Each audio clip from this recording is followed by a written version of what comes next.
कम पैसे में हवाई जहाज के सफर का सपना जल्द पूरा होने जा रहा है, क्योंकि सरकार उड़ान योजना के तहत 6 महीने में छोटे शहरों को हवाई रास्तों से जोड़ने जा रही है। इन हवाई रास्तों पर किराया बेहद कम होगा।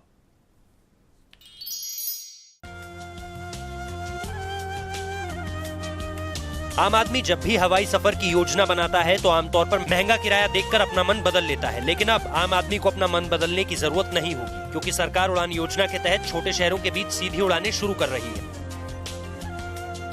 और इन उड़ानों में आधी सीटें 2500 रुपए की दर पर उपलब्ध होगी। सरकार ने क्षेत्रीय उड़ान सेवाओं के तहत 128 रास्तों पर सेवा शुरू करने की मंजूरी दे दी है। सरकार ने इस योजना का नाम उड़ान यानी उड़े देश का हर नागरिक रखा है। उड्डयन मंत्रालय में राज्य मंत्री जयंत सिन्हा के मुताबिक इस योजना से हवाई चप्पल से चलने वाला आम आदमी भी हवाई जहाज से सफर करेगा। 128 रीजनल कनेक्टिविटी रूट के लिए अभी 5 एयरलाइंस यानी air India, spice jet, air Deccan, air Orissa और टर्बो मेगा एयरवेज ने बोलियां जीती है। दूसरे राउंड की बोलियां जल्द 6 महीने के बाद शुरू होने की उम्मीद है। सिविल एविएशन मंत्री अशोक गजपति राजू का कहना है कि 4 से 6 महीने में रीजनल कनेक्टिविटी स्कीम पूरी तरह से लागू करने की योजना बनाई जा रही है।